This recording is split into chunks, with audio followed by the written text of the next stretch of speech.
আমার নাম রুদ্র। আমার গ্রামের বাড়ি। আমার একটি খুব ভালো বন্ধু আছে, তার নাম হরেন। আমরা দুজনে খুব ভালো বন্ধু। যেখানে যাই আমরা একসাথে যাই, স্কুলে যাই একসাথে, কোনো কাজে গেলেও আমরা একসাথে যাই। তবে আমাদের একটা খুব নেশা মাছ ধরার। সামনের আষাঢ় শ্রাবণে বর্ষাটা বেশ নেমেছে। এই বর্ষায় আমাদের শুরু হয়ে যায় প্রত্যেক বছরের মতো মাছ ধরা। তবে আমরা দিনের বেলা মাছ ধরি না, দিনের শেষে, রাতের শেষে ভোরের দিকে আমরা উঠে মাছ ধরতে যাই। গত বছরের মতোই এই বছরও আমরা এই প্রথম মাছ ধরতে যাব। তাই আমি হরেনের বাড়ি গেলাম। হরেনকে যে বললাম, হরেন, এই হরেন, বাড়ি আছিস নাকি রে?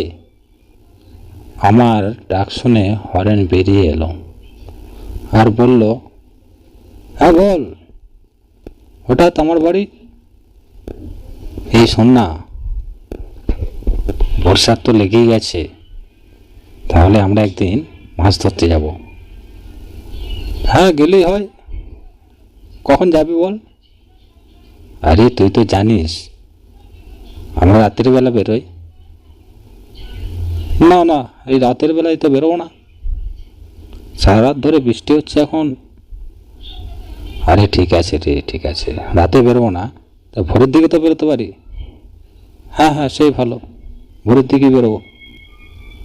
তাহলে হরেন আমি এখন আসি। ভোর 4টের সময় তুই কিন্তু পৌঁছে যাস আমার বাড়িতে ডাকতে।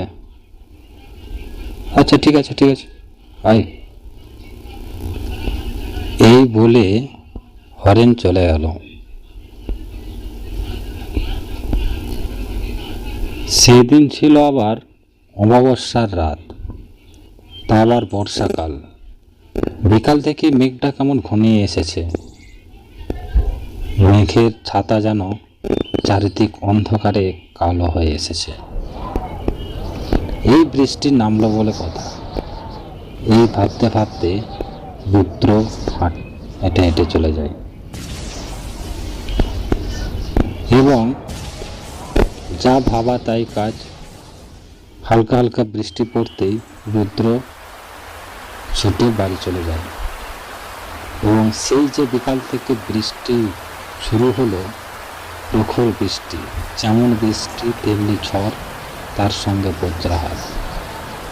আকাশটা যেন ভেঙে পড়েছে চারিদিকে।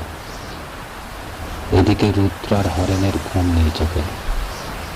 তারা ভাবছে যে এত বৃষ্টি হচ্ছে, ভোরবেলা নিশ্চয়ই মাছ ধরা যাবে ভালো করে এবং বেশি মাছও ধরা যাবে।